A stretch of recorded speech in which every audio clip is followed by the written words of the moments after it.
Welcome everybody to Fandom Nights, where we break down pop culture 3 fandoms at a time. I'm Chris. I'm Dustin.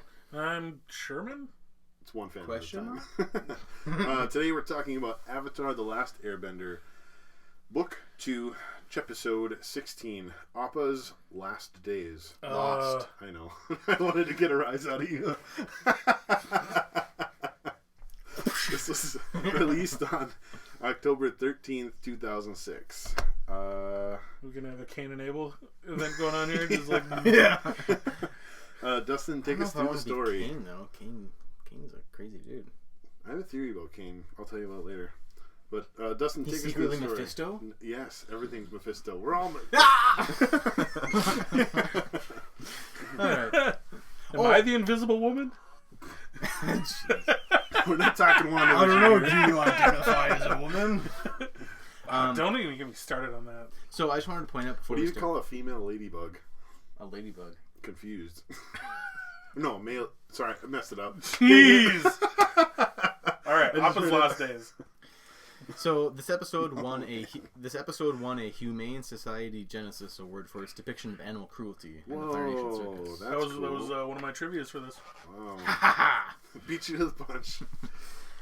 So it starts off with being like 4 weeks ago, and it's basically showing Appa's point of view. This whole episode is Appa's point of view of the last 4 weeks. There's not a lot of bending in this one, just a heads up. Yeah. But, so the beginning of the episode here, we get the put a muzzle on it. Which I'm like, whoa, we didn't hear that before, did we? Was it? No, I was going to rewatch that one episode. I brought that up when we did that episode. Okay. You This don't is the hear continuity that. fix. Yeah. Oh, okay. I appreciated it.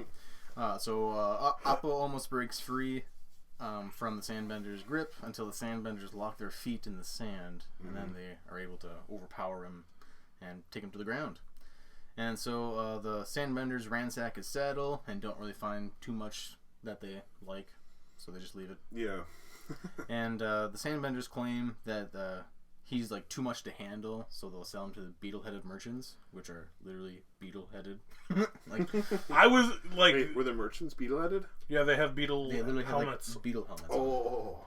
I was like, I remember them riding beetles. I don't remember the helmets. Yeah, okay. Appa sneezed the sand sail into the side of the mountain where the group Yeah, finds it. I know. That was so cool. Yeah. What are they going to do when they find out we lost the sand sailor? Well, we stole it from so-and-so. The beetle-headed merchants. You just realize how much like this guy is just like a crappy person. Well, yeah. And the actual king seems like he's a decent dude, but the king's son is just messed up. Yeah. Yeah. Reminds me of who's the king? some person who's in charge of Yeah, our what country king? right now. Yeah, what king? Because he's like the prince of the Sandbenders right now. There's no prince or king. Well, when... It's just a group of Sandbenders. Oh, well, the leader, I guess. Maybe not the king. The leader. This is the leader's son, right? When does it ever depict that? Because there's a leader. When Aang comes out of the beehive or whatever, he's like, "Where is Appa? You stole him." And Toph's like, "He's the one who took him. I recognize his voice." The one who took him is the leader's son. Where does it? It was like the chief of their tribe. The chief of their tribe. When does it ever specify that though? Towards that, it was in that scene. It was in that when- scene where when Toph they- recognized the voice and all that stuff. At the And they specifically said you're the son of the Yeah. leader. Yeah. All right. anyways, Basically, the Sandbenders are dropping him off at the beetle-headed merchants, and I'm just calling them the beetleheads. They're like, "How's the temper?" And they said, "Pretty good." And then Appa just like roars at them or whatever. And he's like, Most of the time. Yeah, some of the time. Yeah. And so the beetleheads aren't too concerned about it. They're gonna sell him to someone in Bossy and Say. They might even sell him for parts or whatever. That was messed up. Like, selling for parts, what does that mean? There's so much in that line. Like, does that mean that animals are just spliced together? Is that why there's all these mixes of animals? Like, the parts? Or, I don't know. Well, or is it just Parts going to sell a like kidney? meat. Okay. Like, Something like that. you know, like The hide and the... Okay. Yeah. I was thinking more like, whoa, that's a line that shows, like, where that's all like these Jurassic hybrids... Park stuff. That's where all these hybrids came from. Maybe not. Appa hears the whistle. Yeah. And goes like Aang's whistle in the desert and goes absolutely nuts. Yeah. I love Appa's sound. I don't know why. Oh. But Appa, he sees the Aang's sand cloud in the distance as he's like like, because he got the poison in him, and it's making him go to sleep. And as his eyes are closing, he sees the sand mushroom cloud in the distance. That they call them the Shearshoe spit darts. What's the Shearshoe again? Shearshoe's the thing that they used to track Aang in the first season. Oh, so it's the thing with the tongue that disables you. That's why it's a spit dart. Spit dart. Okay, that's cool. I knew that sounded familiar. So they just harvest the saliva from it. Yeah, that's cool. For paralyzing. Interesting. See, but here's the weird thing. They took 3 darts, and it took him down, yet he got hit by the Shearshoe many times and was able to withstand it. Was it only 3 darts? Mm-hmm. Yeah, like right in the foot. Just concentrated or something. I would also say like chalk that up to like adrenaline, because like when Aang's like in a fight, like right in the and Appa's right there with him. True. Like he's not Appa's probably like full adrenaline. Yeah. Like no.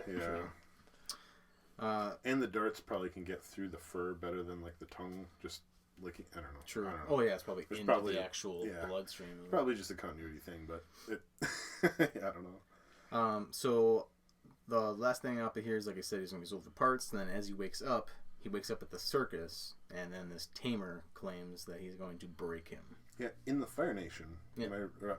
Fire Nation circus. They said they were going to bring him to Ba Sing Se to sell him, and then all of a sudden he's in the Fire Nation. Like that just threw me off for a second, unless I missed something. I don't know. Yeah. Well, there are Fire Nation colonies in the Earth Kingdom. Oh, there is? Yeah. Because and this gets into like season 3. Like Aang portrays himself as Kuzan. as a colonizer. Oh, okay. Like he's part of the Fire Nation colonies in the Earth Kingdom. Okay, makes sense. There's not Fire Nation colonies in Ba Sing Se though, is there? In the city? No. The city. No. That's because there's no war in Ba Sing Se. Right. Yeah. Fun continuity thing for this. This is the exact same circus, and this is on their fandom website for. Oh, same as Ty Lee. Yeah, really. The exact same circus as Ty Lee. Whoa.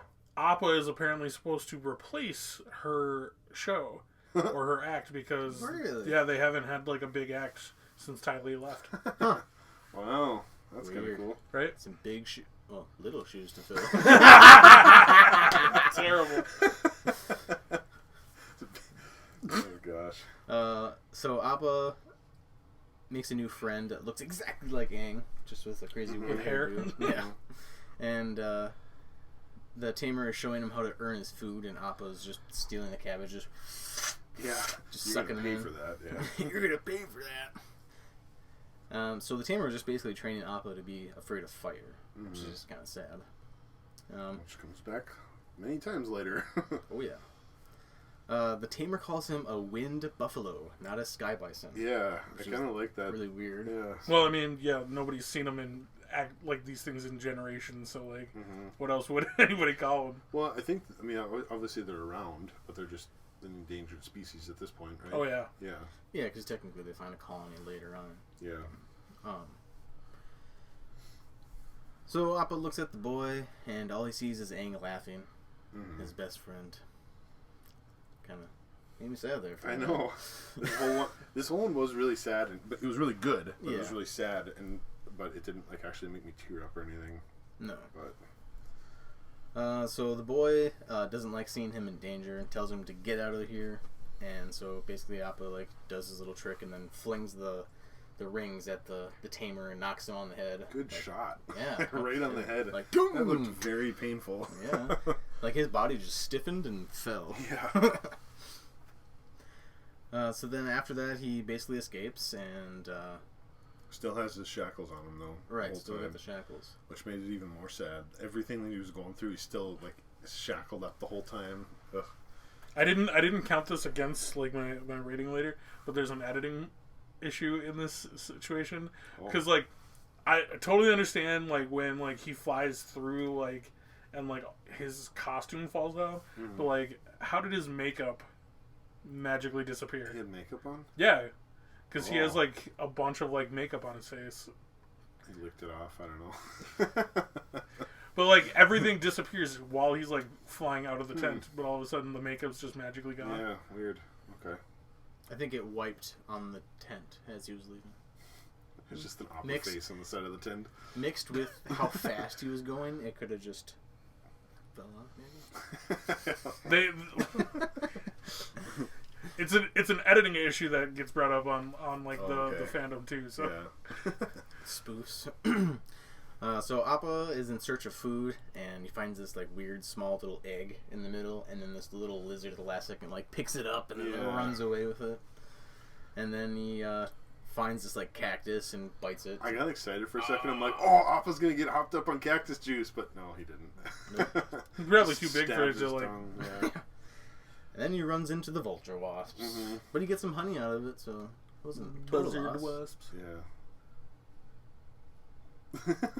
The fandom specifically says buzzard wasp. Hey, for the creature guy, I've had to look all these up. There's not a single creature in this episode that I don't have an answer for. We skipped past it, but what was the creature, the vulture thing that was in the cage? It's a lion vulture. Lion vulture. It's funny thing is, before I even looked it up, I just wrote down vulture lion question mark. Okay. And then when I looked it up, it was a lion vulture. Okay. I was like, oh, Interesting. just like the beetles that they carries Appa's cart in the or like thing in the beginning is a giant rhinoceros beetle. I just called the thing a griffin. In my mind, It does look like a griffin. just a smaller neck or longer neck, I should say. So yeah, Appa's all full of like pricks and needles and covered in honey, and then like in his tongue at least, and then finds a barn to rest in, and then dreams of his early days with his mom. I imagine that's his mom. So cute. And Yeah, his mom. Baby Appa. I know, a little baby Appa. Holy crap. Sorry. So then it cuts to Aang, like sleeping with the group, and he's like, "We'll be together forever." Man, that's just made me even more sad. Was that a flashback from a previous episode? Serpent's Pass. It looks. It's from the Serpent's Pass when they're sleeping on top. Do we hear Aang say that? No, we just saw that's when they were sleeping all together. Okay. For some reason, him saying that looked familiar, and I don't know. So Appa. Your notes look different. Yeah, I'm just looking at other stuff. Oh. I see. Not prioritizing. So Appa gets caught by these two random people in the barn and gets freaked out by the fire torch, and so he storms off. And then Appa crosses paths with Iroh and Zuko, or just flies by at least. And Iroh, who spots him and doesn't tell Zuko, which I think is actually kind of important to note, because Zuko is like on the spiritual journey of like trying to get past wanting the Avatar and trying to find his own path. Yeah. So if Iroh had been like, Avatar, he would have been like, all right, I'm on it. What, and that scene too, I put down, did Iroh think that the Avatar was with him? Like, I think he just caught a glimpse of the bison. Yeah, he saw the bison. It'd be a lead. But yeah, you assume that, the Avatar's around here because the bison's here, or the Avatar's on the bison because he doesn't know what happened. Well, whenever you see the bison, you've usually seen Aang. Right. So what? You gonna say something? I think part of the reason why he didn't probably say anything is like that would be an awkward moment, being like, "Oh, there's the Avatar," and like if Zuko was like, "Oh, let's go," like they're on a boat at that point, right? Like with a bunch of Earth Kingdom refugees. Be like, "Oh, it's not a good time to be have the Zuko worst. Freak out about the Avatar." It is my destiny. I was literally just like, my honor. So Appa runs into a porcupine. Yep. I didn't. For some reason, like I saw the spikes in Appa after the fight, but I didn't. I was like, were those just spiky twigs that stabbed him? I didn't notice there was a porcupine boar. Okay. No, it's a boar dash Q dash pine. Well, if he's correcting me, we're correcting you too, man. I appreciate it. Yeah, we gotta keep the continuity on track.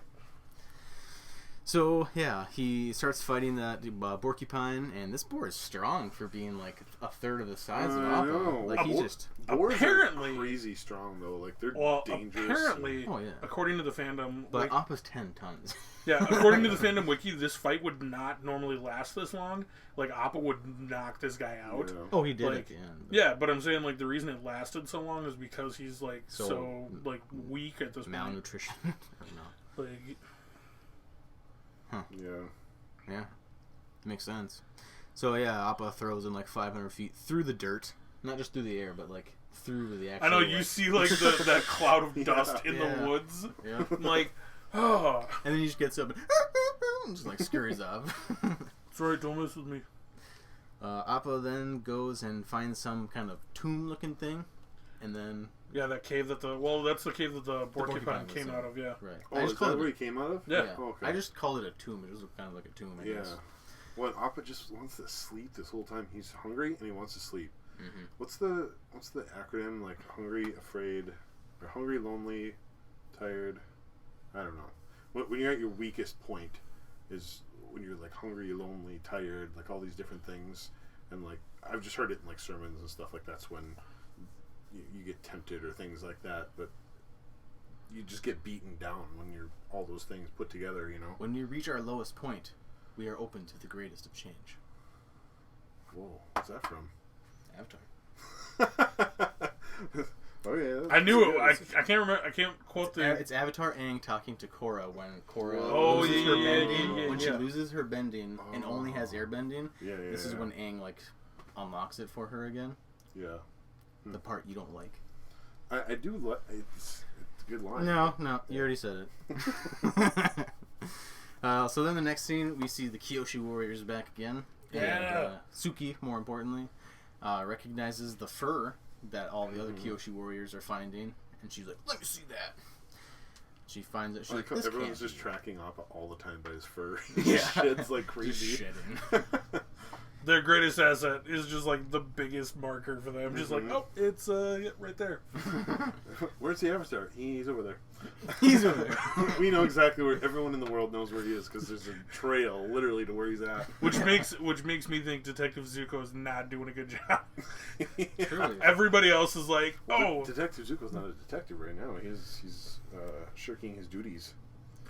Yeah, because he's pouring tea. Mm-hmm. And going on dates. Yeah. So Suki gains his trust because, as we later find out, fear is where trust should be in Appa. I know. And Suki gets him in tip-top shape again and feeling good and feeling happy, at least for the moment. Until Azula comes and ruins all that fun. Oh my god. But we do learn how later they get the Kyoshi warrior outfits, though, by attacking the Kyoshi warriors. Right. So Appa visits the other air temples. He visits the Eastern Air Temple in hopes of finding Aang. And Appa has this like memory of all the little sky bison biting that little metal thing. And then it just pans back to arr, arr, arr, arr. I like the dust. Yeah. Just so sad. What the heck was that little metal thing? They were all biting on it. It's like a teething thing for... Yeah, weird. It's a combination for teething and notifying that like, hey, I'm hungry. For like ching ching ching ching, like getting food. And then you bring them food. That's why like it's good. for all the hay. Oh, okay. Oh, the animal guy. Good point. The animals are literally signaling that they're hungry. So yeah, Appa meets Guru Patik, and he waits for Appa to leave his guard down. Because Appa, he like licks him because he thinks it's Aang at first, and then he like puts his guard up and is growling at him the whole time until for like 3 days until he finally falls asleep. I like how he's like, yeah, I know I'm not who you expected, but I also didn't expect to be licked by a giant tongue. Yeah. The patience of this guy, though. No kidding. And he knew exactly what Appa needed. Like, that was the heartbreaking and cool thing. But just, okay, you're mad at me. I'm just gonna, like, that's what you do with, like, animal. Like, if a dog's, like, just angry and barking at you, you just show them that you're there and that you don't mean any harm. And that, you know, you just lay down and just sleep. Not all the time, but...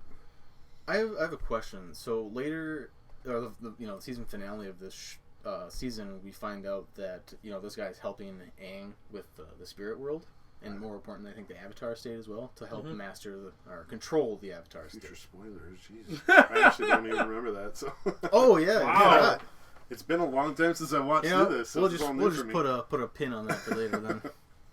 So he tells Appa that fear has moved in the place of where trust is, right? Like I mentioned earlier, and my personal opinion is like when he does like the spirit bending thing, I think he's spirit bending in some kind of way. Like maybe not to the point where Aang can, because that's an Avatar only ability, But like Unalaq did water bending with spirit bending a little bit. But you know what I mean? Guru Patik isn't a bender. He's a spiritual leader. Like he just understands. Yeah, but you don't have to have some. Who knows if you have to have bending to actually? Because then what was he doing? It wasn't just animated to show us something. I think it was actually. I think the spirit world is kind of like a fifth element almost in this. I think the spirit world. Once again, spoiler. Like I think it's he's reading Appa's chakras. Yeah. There you go. Yeah. Mm-hmm. Like you don't have to be a bender to do that. You just have to be spiritually enlightened. I think. Yeah, but how many people in this universe are spiritually enlightened? Like him and Aang, maybe. In this universe, right? Iroh, I'd say. Yeah. Well, now, but those three. Which there's probably a ton of other people because Iroh had to go on that journey. All the White Lotus is probably a pretty spiritual group, aren't they? It seems like no. Isn't that where Iroh went down his whole spiritual journey? Was with them? No, it was someone else. Okay. I wouldn't say the White Lotus is a spiritual group. He went on a spiritual journey alone. Okay. Because I feel like the spiritual aspect of Avatar universe is open to anybody. You know what I mean? You later find out it is. The White Lotus is for teachings aren't like nation specific. Yeah. Like they should be open to anybody. Right. Because like I wouldn't consider Boomy like a spiritual leader, but like, I mean he's definitely like a master bender. What was it chakras that he talks about with Momo and G. G's. Or like Jins.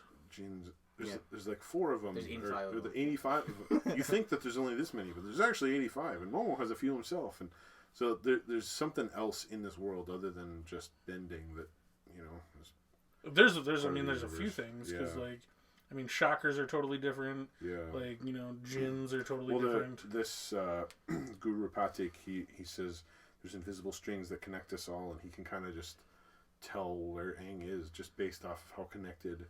Their unbreakable bond. Right. That's just kind of cool. And he wants to train the Avatar, and then he gives him that message or whatever. Which where do we find that message? Is it on his horn the whole time? The rest of the episode?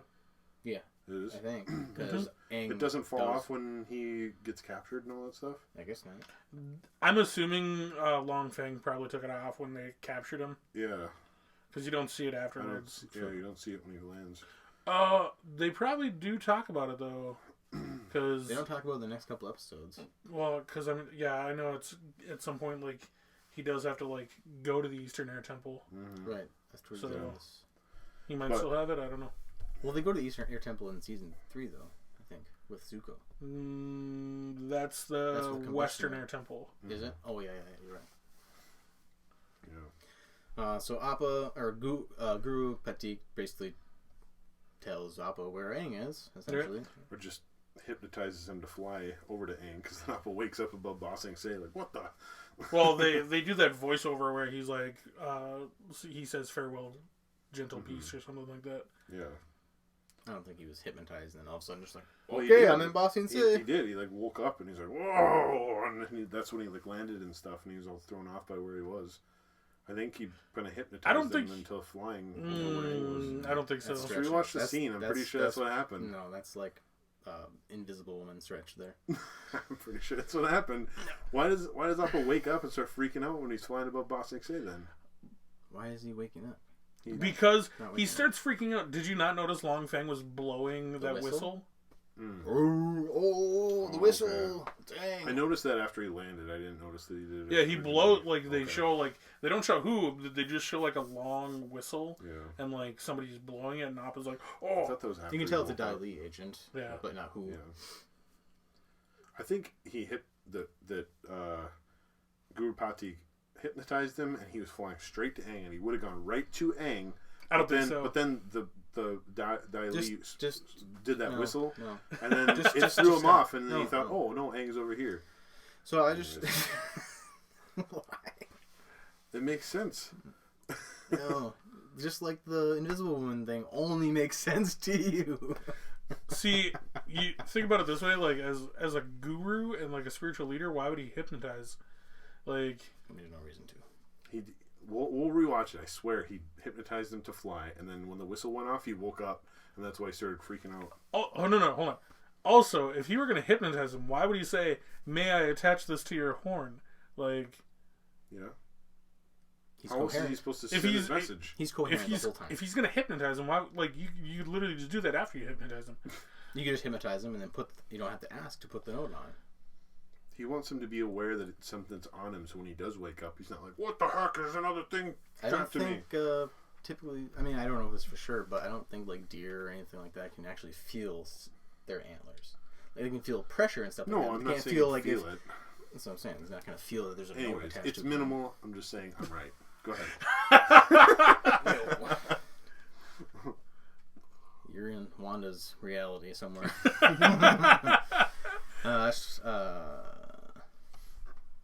That's all I got. That's the end of that. Yeah, because it is the end of the After episode. Long Fang captures him, it's done. And then that crazy earth flip thing, like, and then Which is the first time you get to see Long Fang actually like earthbend himself. Yeah. Which is pretty cool.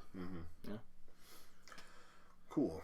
The other wise saying in this one was, "Let the clouds in your mind be gentle, peaceful ones." It wasn't really wise, but just, Guru Patik in general is it just just made me happy. I'm like, I'm gonna wise. use that. I'm gonna use that when I go to sleep. Sometimes you He's try been to fall sitting asleep. at that temple for years waiting for I Aang. know. And he's like, I had a vision many years ago. Like, what? Like what? When you were Hold on. 12? Not just that, but like when Aang was frozen. Like, he had a vision of Aang. Yeah. Because it hasn't even been a year. Well, he's a very spiritual man. He knew the Avatar spirit was still alive. Mm-hmm. That's what I'm saying. Like, Guru Patik is just super cool. So here's my next theory too. Here, you know how Should he have been the future, Avatar? No, it's future spoilers. I can't talk about it. For what, the series? Does it have to do with this episode at all? No. Oh, okay. We can talk Just about ask. it. I wanna know. Yeah, I want to know now too. Okay. So Guru Patik is eventually trains Aang, in the ways of the Avatar spirit or whatever. Okay. And so there's some kind of realization, kind of like Luke, like, oh, like my friends are in trouble, and he doesn't complete his training. And Guru Patik tells Aang, if you don't stay and complete this training, you will never control the Avatar state. But he ends up leaving anyways to go try to help Katara and Sokka or whatever. Okay. So my question is if he would have stayed, do you think he would have been even more powerful against Ozai? Like, would it have been a quicker fight? Oh, instead of just like hitting that Avatar state, like reflexive, like you know how reflex he only, almost. Yeah, he seems like he only goes into the Avatar state when he's in like, incredible because like anger Kyoshi or and sadness. stuff, she can flash into the Avatar state, but then take control of it. No. But like, so Guru Patik like shows him how to hit the Avatar state by like sacrificing worldly things, and the only way he can do that is if he lets go of Katara. And he can't do that. And he can't do that until he, in his head, thinks that she's dead. Because like he sees her like take this massive blast from like a dozen firebenders, right? Mm-hmm. So like, do you think that is what like just instant like let go that like that would unlock his ability to like If he wouldn't enter in and out of like the Avatar state at will? if he would have stayed? Either one. If he had stayed and let go of Katara, I don't know. It's kind of a similar question of like what would have happened if Luke stayed. Would he have? Would it have turned out better for everyone? I mean, no, Luke or Han and Leia would probably be dead. Right. Yeah. What is it with these masters always telling the students, "No, you need to stay and complete your training. Let your friends die." What the heck? It's just implementing a moral dilemma. Yeah. That's what the writers are doing. But in universe, like, what the heck are they thinking? Right. You're asking your student to let their friends die when I can prevent it. I don't know. So bending numbers. This one did not have a lot of bending. There was 0 of water, 11 of earth. Most of those were the sandbenders, and then that one earth flip at the end. And I didn't count the first little bit of bending with Toph like holding the library and stuff, and her trying to get the Because we've already seen that. because we already saw that. I counted them just in case we wanted to add them, but I didn't count them. So then there was 0 water, 11 earth, 17 of fire, and then 0 of air. 0 of air. There's a couple of Aang and Appa bending, but the Aang bending ones we've already seen because he was flying. He did the mushroom thing. but you did 0 of air. Yes. But like Appa specifically airbends in this. I know. In this, no. I know. In this episode with like visual and sound effects. Yeah. Would you even count any of them? Because when he's sucking those cabbages into his mouth, he's airbending that. There's 5 specific times that he specifically airbends that you see on screen. It says 2 with the cabbages, 1 with the hay. 2 times with the hay, and then 1 when he swats the fly things down. Oh, but we've never counted Appa bending because it's an animal. It's on-screen bending. I know, but we've clarified it before where it's humans bending on screen is what we've clarified. Can we it as. make an exception for Appa considering he's part of the core team?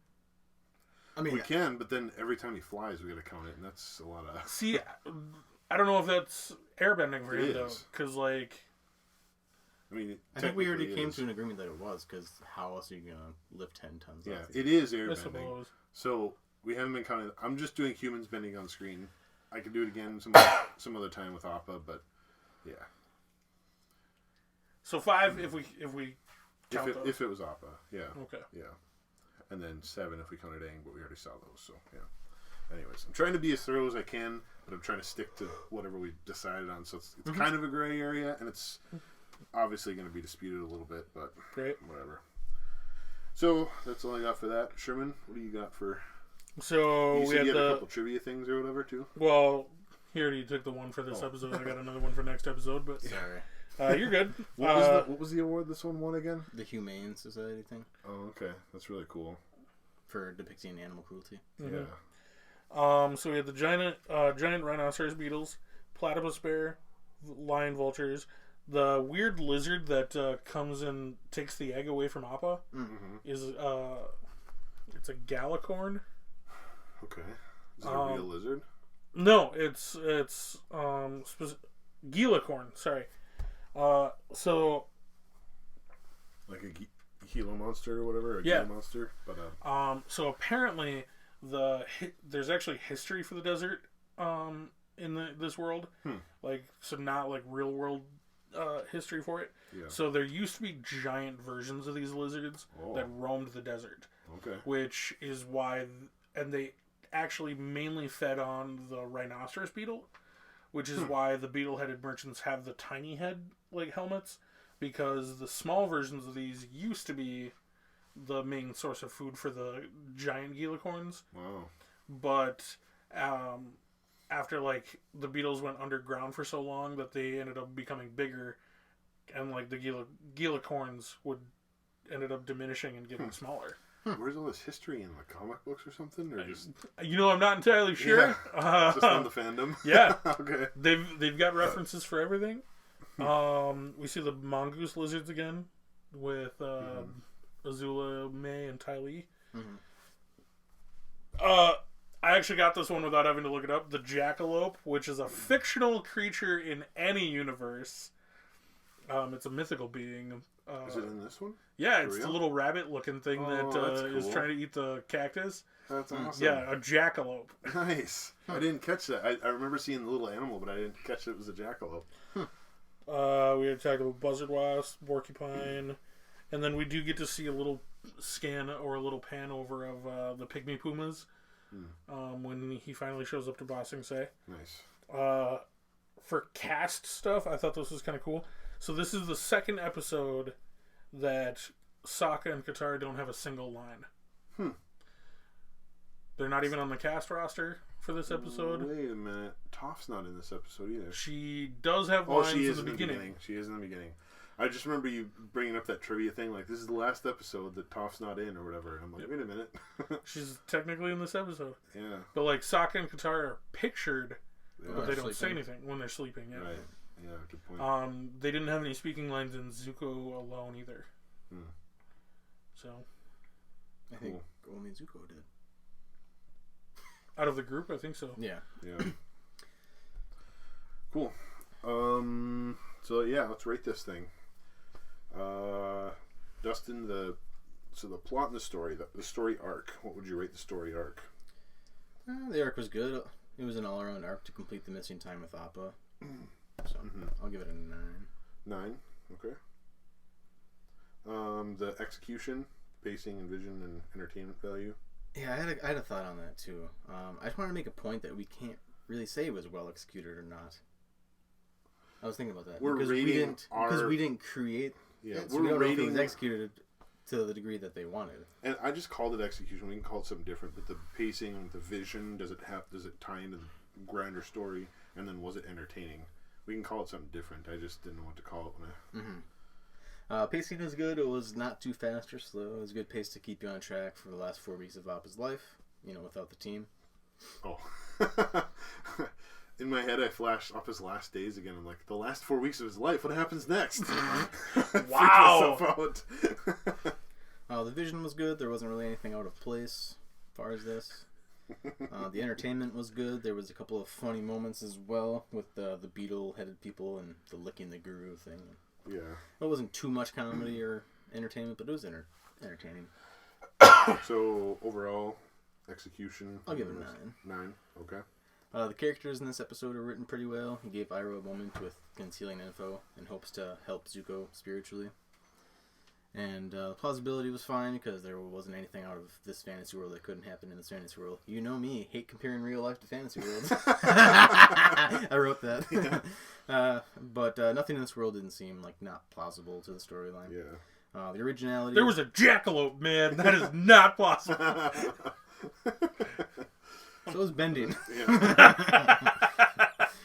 Originality was a 10 for me because this was all an original story. So, Duh. So overall, the writing in general, you'd say 10? Yeah. For all of it? Okay.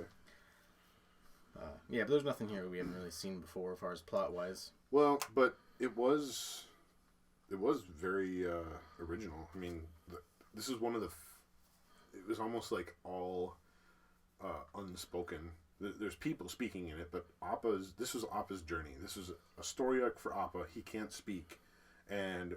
So getting to my stuff, the performance, the delivery, being effective, emotional, plausible, like, it's all just grunts and, like, animation.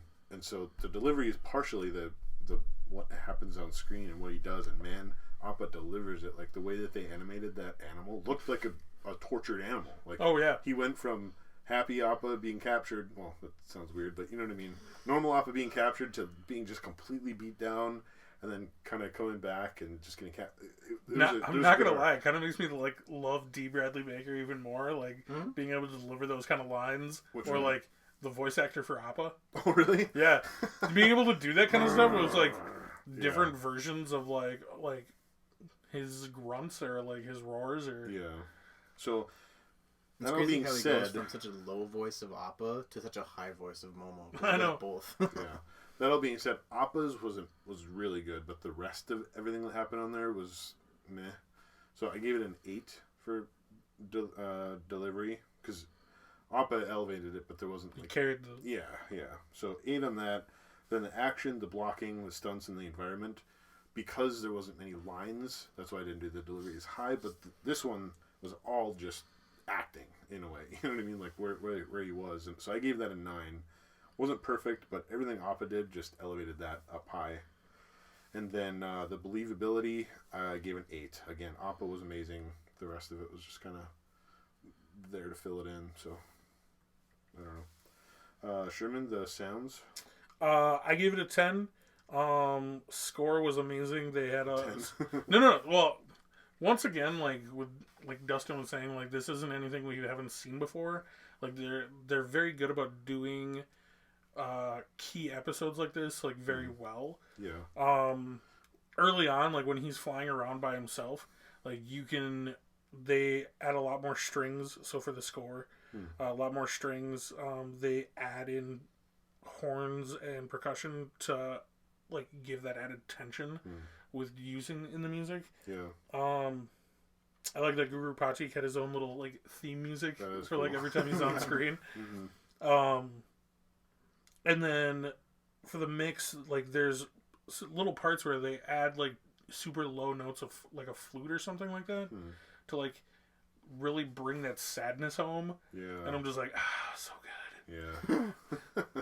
It's so good, especially for, I mean, just the sound in general for this entire series. Oh, yeah. Because it was like a weekly show, and the production pace of shows like this, like I've seen like documentaries of like how they make The Simpsons or, you know, these shows that have been going on so long consistently. Yeah. It's like a breakneck pace, and you just got to keep up with it. And so you can't plan ahead for like theme music for everything. But they do a really good job.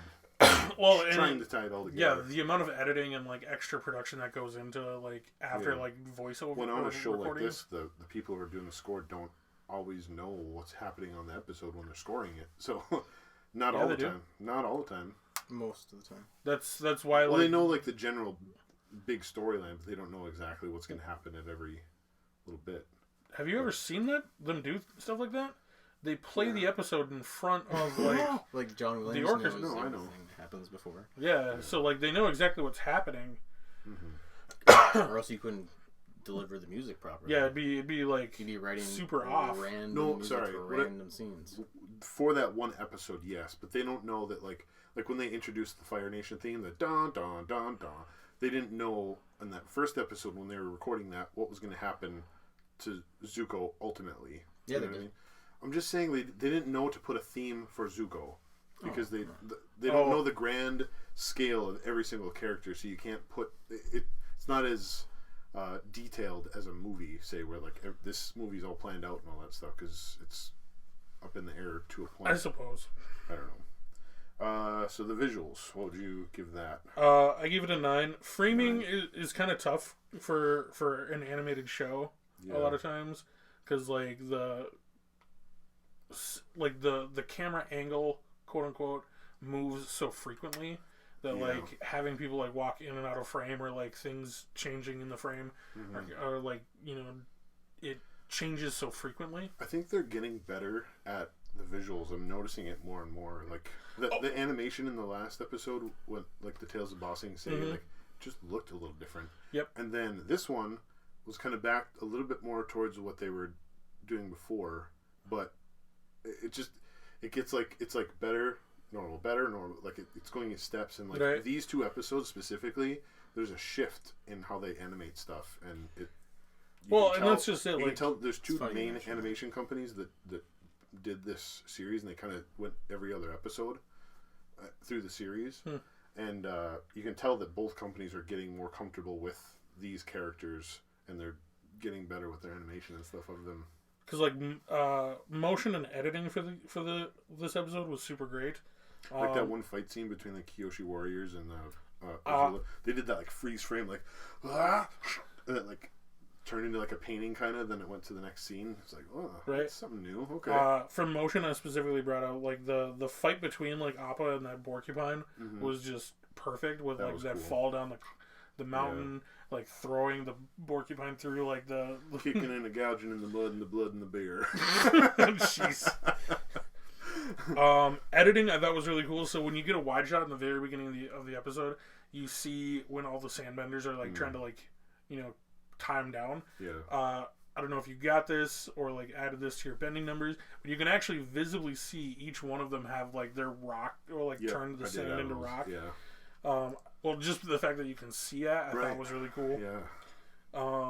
And then like as the episode progresses, just how disheveled he like looks more and more up until he meets the Kyoshi warriors. Yeah. When he's just like he looks like he's literally just been beaten through the mud. Right. Yeah.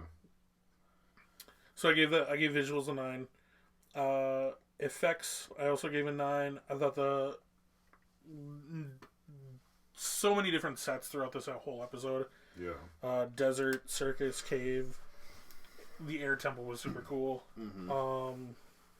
That's the first time we get to the Eastern Air Temple, right? Yeah. Yep. And it's the only one that doesn't have a titled episode. Oh. Every other air temple gets its own title episode. Right. Props I thought were really cool.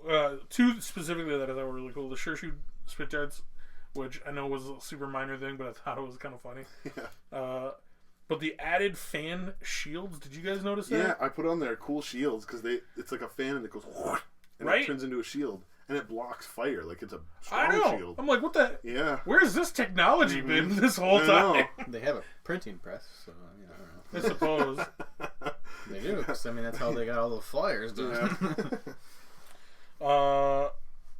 For special effects or visual effects, I thought it was really cool. The guy the trainer that was using that fire whip, the animation for the whip looked very similar to that weird blue line when Jet and Zuko were fighting. It had a similar appearance because I know you were asking if it was firebending. But it looked exactly like that, but just red. Right. And I personally love the way it looks. Yeah. So. Cool. Dustin, what would you overall rate this episode? Are we keeping like plain numbers on them? Yeah. I'll give it a 9 then. A 9? Near perfect? Well, it's not perfect, so yeah. So we've rated this exactly a 9. There you go. Everything added together. Nice. And IMDb gave it a 8.9. So we're pretty much right in there. Nice. Right on. Cool. Well, that's all we got for this episode. Dustin, you want to take us out? I suppose so. I suppose. Thank you guys for watching this Chepisode of Fandom Nights. Be sure to become a Fandom Night on Facebook, Instagram, Twitter, Facebook, the whole 9. Subscribe to our YouTube channel, our iTunes and Spotify podcasts, and also keep listening to us. We would love that. Appa. Yep.